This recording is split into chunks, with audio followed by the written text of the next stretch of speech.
Hello again, everybody, and welcome back once again to Life in the Woods Field Guide. Today we're going to be covering the chisel, specifically the chisel in Chisel 2, not the chisel in Carpenter's blocks. Now, I'm definitely going to be covering both types of chisel, and I'll definitely be covering Carpenter's blocks as well, but it's definitely going to be multiple videos. So for chisel here, we're not talking about the Carpenter's chisel. That one is the iron ingot on the Carpenter's block. What we're talking about are these chisels here from Chisel 2. So this requires an iron ingot on a stick or river cane, and then you can also upgrade to a diamond chisel, which is the diamond in the same way, or an obsidian chisel, which is an obsidian in the same way. The biggest difference is a higher durability, but there are also multiple modes for chiseling, as it says in the description, for the diamond and obsidian chisel, which you can't do in the regular one. But the regular chisel should basically do everything that you need. These aren't necessary at all.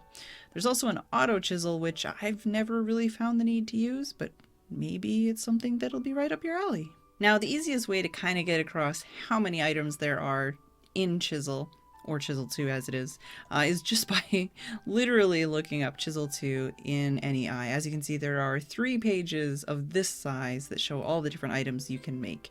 Some of the biggest ones you'll be using, or at least that I use, are glass panes, wood, iron bars. There's also like paper walls.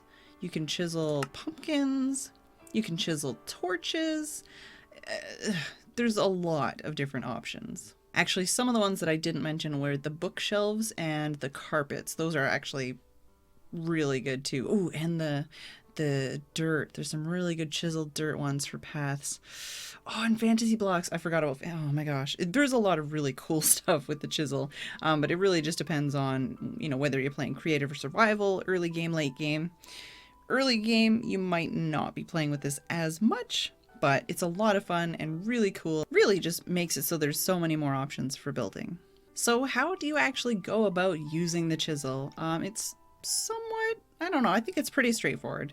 Basically, once you make the chisel, you just right click with it and it'll open this UI and it'll say carve blocks here with this little spot. What you want to do is use whatever item you're going to chisel and put it in that spot. Now, not everything can be chiseled, but a pretty good amount of items can be.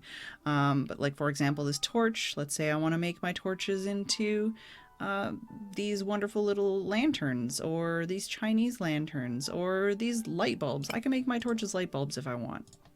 That's honestly, it's just, there you go, that's done. If you weren't in creative mode, it would use a small amount of durability, but I use my chisel quite a lot, and I'm hard pressed to have to use it up. So even then, it's only one piece of iron. It's not a huge deal. So you can see, like, here's some sandstone, different chisel options. You can do like pillars, or let's say like regular stone.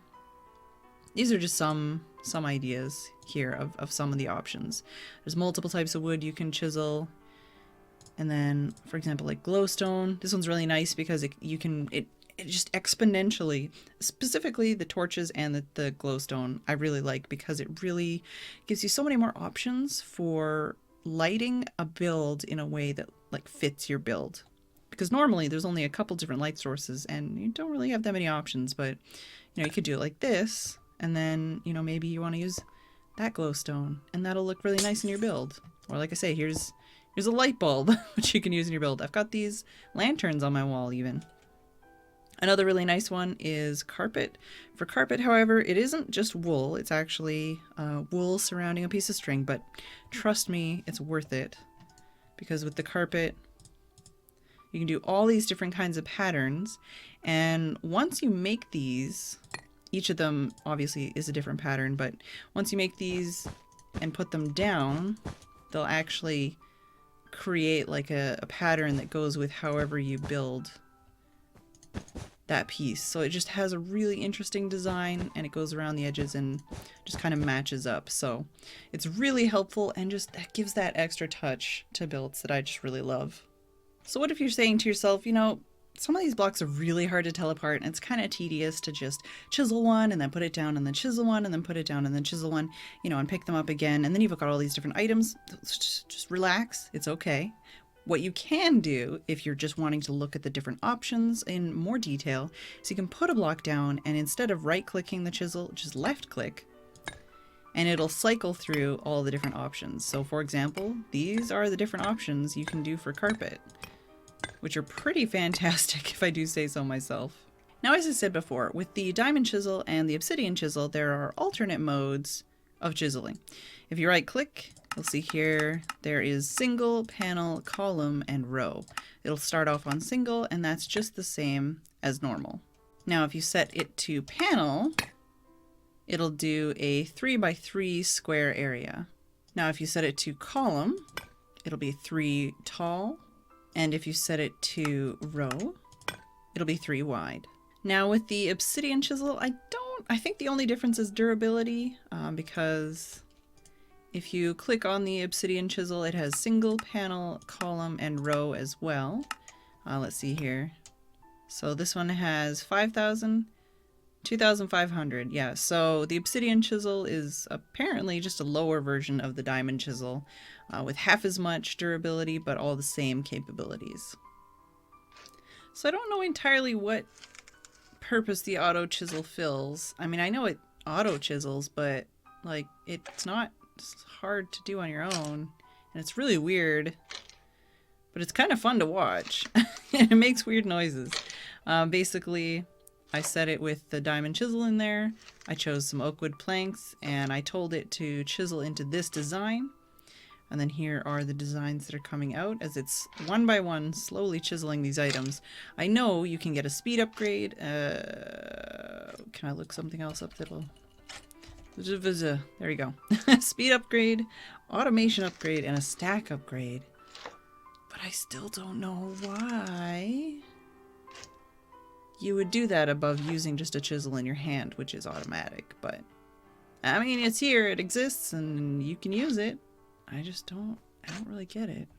It's really weird. Look at that. And just in case you were wondering, you can indeed put chisel blocks onto carpenter's blocks. So yeah, it's a lot of options.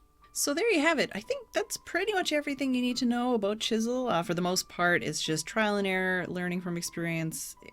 You use the chisel on blocks. Sometimes those blocks are not chiselable, but I'm not going to give you a huge list of those things you saw in the search there. There's a lot of things that can be chiseled.